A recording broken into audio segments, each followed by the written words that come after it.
Elle croyait que la peur venait de dehors. Chaque nuit, Élise Moreau se réveillait au moindre bruit, persuadée qu'un inconnu rôdait autour de la maison. Les pas dans le gravier, les traces sur la fenêtre, les objets déplacés, tout semblait prouver qu'elle était surveillée.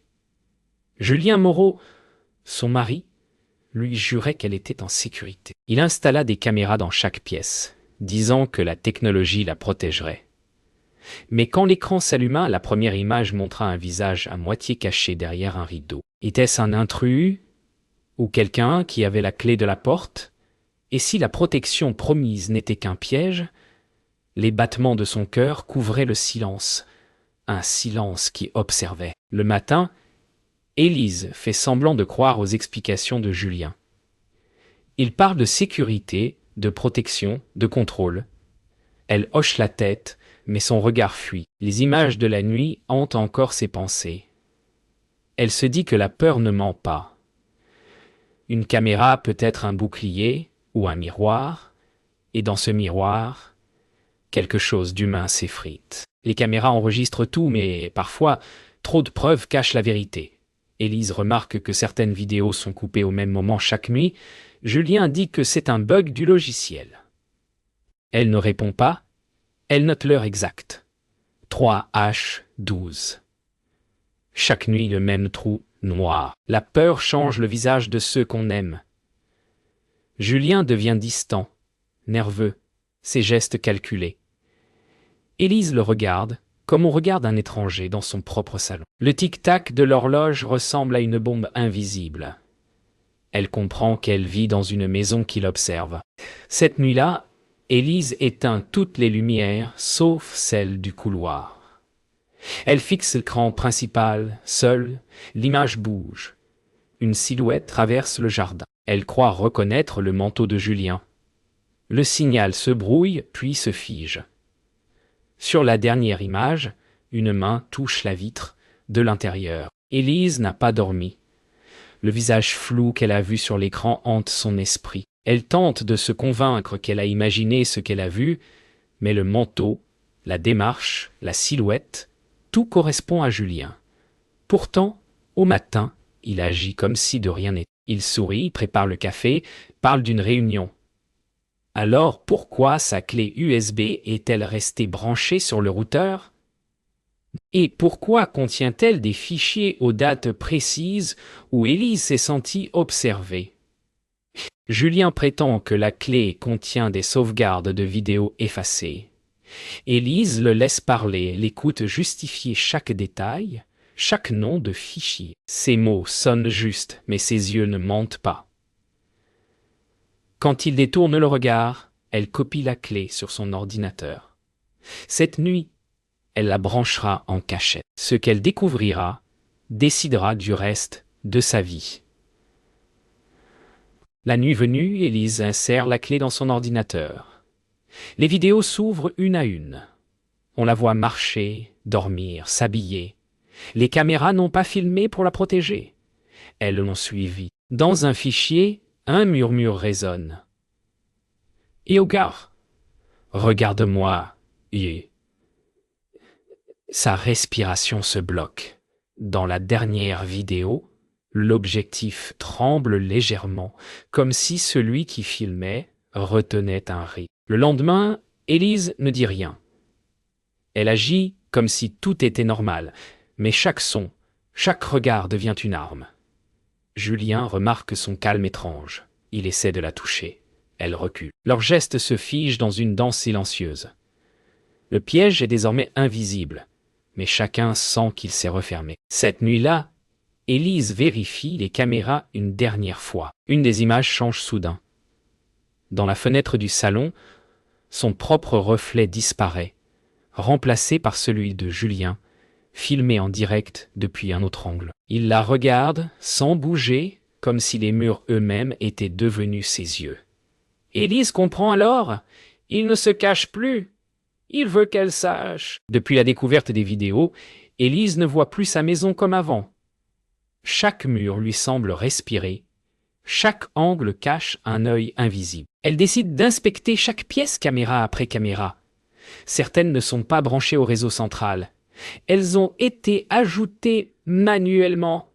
Julien dit qu'il ne comprend pas, qu'il va vérifier. Mais dans sa voix, il n'y a plus de surprise, seulement la peur d'être découvert. Et quand Élise dévisse le premier boîtier, une carte mémoire tombe, datée d'avant l'installation officielle. Élise apporte la carte à Noah Delcourt, un technicien qu'elle a trouvé discrètement sur Internet, dans un petit atelier rempli d'écrans. Il branche la carte. Les images sont datées d'1 mois avant la soi-disant installation. On y voit Élise dans la salle de bain, puis endormie, filmée de très près. Noah pâlit. Il comprend ce qu'elle n'ose pas dire. Il lui promet de garder le silence et de lui envoyer une copie. Quand elle part, il verrouille la porte. Mais une ombre reste dehors. Quelques heures plus tard, Élise tente d'appeler Noah. Il ne répond plus. Elle passe devant son atelier, fermé, rideau tiré. Une odeur métallique flotte dans l'air. Son téléphone vibre, un message anonyme. « Ega, arrête de chercher. » Yo, elle sent son souffle se bloquer. Le monde autour d'elle semble glisser, comme si la réalité se fissurait. Elle sait maintenant que Julien n'est plus seul à regarder. Cette nuit-là, Élise retourne à la maison, les yeux ouverts surtout. Les caméras semblent la suivre quand elle bouge. Les bruits du bois, les petits craquements, tout devient suspect. Elle s'arrête dans le couloir, regarde droit dans une caméra et murmure. « Yoga, tu veux voir? Regarde bien !» Yo, elle la débranche brutalement. Le courant saute. Le silence devient total, presque vivant. Le lendemain, la capitaine Lucie Deran entre enfin dans l'histoire. Élise dépose une plainte officielle pour harcèlement sans prononcer le nom de son mari. Lucie sent immédiatement qu'elle ment par peur.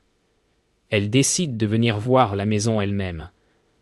En franchissant la porte, elle remarque la tension entre les époux, l'odeur électrique du mensonge. Le regard de Julien sur Élise est celui d'un homme qui sait qu'il perd le contrôle. La capitaine Deran revient le lendemain matin, seule. Elle dit vouloir vérifier les angles morts du système de sécurité. Julien l'accueille avec un sourire poli, presque trop calme. Élise observe, silencieuse. Lucie marche lentement dans le couloir, scrute les caméras, note les câbles. Une prise est dissimulée derrière un cadre, relié à un boîtier noir. Julien prétend ne pas savoir. Son regard croise celui d'Élise. Il comprend qu'elle l'a conduit à la vérité. Après le départ de la capitaine, le silence s'installe. Julien ferme les rideaux, dit qu'il veut chober un peu d'intimité. Yo, Élise recule. Sa voix devient glaciale. Il lui reproche d'avoir fait venir la police. Parle de trahison. Elle répond qu'elle voulait seulement comprendre. Les mots deviennent des armes invisibles, tranchants et froids. Elle sait désormais que l'amour est un territoire qu'il ne partage avec personne. Élise fait semblant d'oublier, mais elle observe tout. Elle comprend que Julien efface certaines séquences chaque soir. À 3h12 encore. Cette fois, elle reste éveillée, fin de dormir, et le regarde faire. Dans la lueur bleue du moniteur, elle voit son mari agir avec méthode, froidement. Il ne doute plus d'être le maître du jeu. Mais dans ses yeux, elle voit aussi la peur, celle d'être vue à son tour. La capitaine Deran examine les copies d'enregistrement envoyées anonymement depuis une adresse qu'elle ne reconnaît pas. Les vidéos montrent Élise, seule, observée par plusieurs caméras intérieures. Elle comprend enfin. Julien est le seul qui avait accès à tout le réseau. Elle décide de retourner voir Élise sans prévenir. Ce qu'elle découvrira dépassera la simple jalousie. C'est une obsession devenue science. Quand Lucie revient chez les Moreau, tout est différent. Élise paraît calme, presque apaisée. Julien, lui, affiche un sourire figé. La capitaine sent que quelque chose se prépare. Au moment de partir, elle remarque une nouvelle caméra, placée discrètement dans le salon, orienté vers la porte. Élise croise son regard et murmure. Yo, c'est là. C'est mieux, hein. Ainsi. Ce soir-là, le jeu change de main. Élise branche enfin la clé USB que Noah lui avait envoyée avant de disparaître. Les fichiers sont complets. Toutes les nuits, depuis un mois, Julien l'a filmée, manipulant les caméras comme un chef d'orchestre invisible. Elle observe son mari marcher dans la maison, poser ses mains sur les objets qu'elle utilise, ajuster les angles de caméra. La trahison prend forme sous ses yeux. Chaque image est un coup porté à sa confiance, chaque pixel il n'avait jamais imaginé. Chaque séquence confirme la même vérité. Julien n'est plus le protecteur qu'il prétendait être. Il observe, contrôle, manipule. Élise sent la colère monter, mais aussi un calme glacial. Il faut qu'il voie maintenant ce qu'il a fait. Elle commence à planifier un piège numérique. Chaque caméra redeviendra un témoin, mais cette fois, il ne pourra plus mentir. Elle revoit la dernière vidéo de la nuit précédente. Julien efface des fichiers, repositionne des caméras, s'assure que personne ne découvrira jamais ce qu'il a fait. Mais cette fois, Élise enregistre tout à nouveau sur un disque qu'il ne verra jamais. Elle a pris le contrôle. La maison est silencieuse, mais chaque pixel sur l'écran gronde d'une vérité qu'il ne pourra plus nier. La capitaine d'Eran commence à relier les points. Noah a disparu. La clé existe. Les fichiers sont là. Élise lui montre tout. Lucie observe les vidéos, le visage de Julien manipulant les caméras. Elle sent l'ampleur du danger que représente un homme capable de transformer sa propre maison en prison. La colère d'Élise n'est plus intérieure, elle devient stratégique. Le prochain mouvement sera décisif. Cette nuit-là, Élise laisse Julien croire qu'elle dort. Les caméras tournent, mais cette fois, elles sont sous son contrôle. Chaque mouvement qu'il fera sera enregistré. Elle sourit dans l'ombre, enfin libre de la peur, mais consciente que le piège doit être parfait. La vérité numérique n'a pas seulement révélé la trahison, elle lui a donné le pouvoir. Et Julien est désormais la proie. Élise attend dans le salon, immobile, les yeux fixés sur l'écran principal. Elle sait que Julien va passer à l'action. Il croit toujours qu'il contrôle la maison, mais chaque caméra est maintenant reliée à un disque secret qu'elle seule possède. Chaque pas qu'il fera, chaque geste sera enregistré. La peur change de camp. Pour la première fois, c'est lui qui est exposé, vulnérable, surveillé par celle qu'il croyait impuissante. Julien commence à effacer les fichiers, croyant qu'il est seul. Ses mouvements sont rapides, méthodiques. Élise suit chaque action, enregistrant tout. Chaque caméra montre un détail qu'il ne remarque pas. La clé USB cachée dans un tiroir. L'angle de l'objectif qu'il croyait fermé. La maison entière devient son piège, et Julien, l'otage inconscient de son propre plan. Élise suit chaque pas de Julien dans la maison, guidée par les caméras. Elle ne le confronte pas encore. Elle laisse sa nervosité grandir, chaque geste un indice de sa culpabilité. La tension devient presque palpable. Julien parle tout seul, marmonne des excuses qu'il ne croit pas, ne sachant pas que tout est enregistré. La peur qu'il a jadis inspirée revient sur lui, mais amplifiée. Élise décide que le moment est venu. Elle ouvre la porte du bureau, laissant Julien croire qu'il est encore invisible derrière l'écran. Elle le regarde de haut en bas, silencieuse. Chaque geste qu'il a fait pour contrôler sa vie est désormais visible sur les moniteurs, envoyant un signal clair. La victime devient l'initiatrice. Pour la première fois, Julien sent qu'il pourrait perdre tout ce qu'il croyait posséder. Julien comprend enfin qu'il a été piégé. Chaque caméra, chaque enregistrement, chaque fichier supprimé est désormais sous contrôle d'Élise. Il essaie de se défendre, mais ses paroles se perdent dans le silence oppressant de la maison. Élise sourit, tranquille. La peur qu'il a semée devient sa propre prison. Elle a transformé sa peur en force, et sa trahison en preuve. Le jeu est terminé, mais la leçon restera gravée dans leur maison pour toujours. À l'aube, la maison ressemble à un décor après l'orage. Élise a tout préparé. Les copies dorment sur un disque. Les angles sont verrouillés. La nouvelle caméra du salon envoie un flux vers l'extérieur. Julien descend les escaliers, le visage fermé, les gestes plus lents que d'habitude, comme si ses pieds craignaient de toucher le sol. Il cherche une dernière issue, un bouton caché, une faille dans la lumière froide des écrans. La sonnette retentit. La capitaine d'Eran entre sans solennité, déposant l'air du dehors comme une vérité simple. Élise ne parle pas beaucoup. Elle montre, puis se tait. Les images, elles, ne se taisent jamais. Julien comprend qu'il ne peut plus se cacher derrière le mot protection. Ce matin, c'est son reflet qui l'accuse. Lucie demande à Élise de raconter, mais la chronologie est déjà écrite par la lumière. Les vidéos s'enchaînent, nettes, datées, implacables. On y voit le manteau dans le jardin, la main sur la vitre, la souris qui efface, puis réinstalle, puis efface encore. Julien tente d'expliquer, parle de tests, de sauvegarde, de paranoïa. Sa voix se fissure, son regard cherche une complicité qui n'existe plus. Élise n'ajoute rien. Elle se sent étrange, comme si la peur quittait enfin sa peau. Lucie hoche la tête, silencieuse, puis pose une question simple à Julien.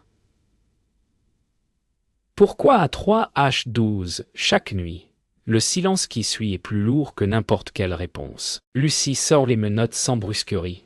Elle cite la garde à vue, les motifs, la saisie des appareils. Julien se raidit, puis se met à parler très vite, à mêler excuses et reproches, à transformer la peur d'Élise en récit commode. Mais le récit n'a plus d'audience. Élise regarde les images une dernière fois, non pour souffrir, mais pour mesurer ce qu'elle quitte. Elle pense à Noah, au message anonyme, à la première nuit où la caméra a clignoté. La douleur n'explique pas tout, mais elle éclaire la route. Quand Julien comprend qu'il partira sans ses disques, sans ses mots, il baisse enfin les yeux. La vérité l'a filmé et, cette fois, il ne peut pas couper. Sur le perron, l'air marin efface les odeurs de la nuit. Les voisins n'osent pas regarder trop longtemps. Lucie mène Julien vers la voiture, tandis que 2 agents emportent les ordinateurs. Élise reste dans l'encadrement de la porte, les mains vides, le cœur clair.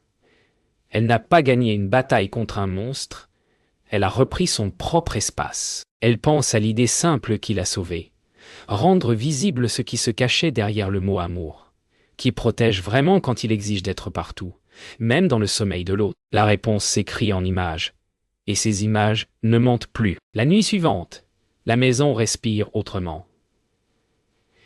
Élise a laissé une seule caméra allumée, celle qui reflète le salon dans la vitre. Elle s'assoit face à l'écran, écoute le tic-tac régulier, et sent le silence redevenir un silence normal.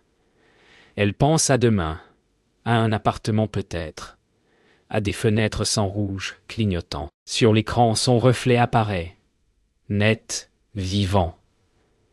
Elle s'approche, sourit d'un sourire qu'elle reconnaît enfin. Puis, très loin, dans le coin sombre de la vitre, une ombre infime semble bouger. Est-ce un reste de peur, un souvenir de la veille, ou juste le vent sur la baie? Elle éteint l'écran. Cette fois, c'est elle qui décide quand l'image s'arrête.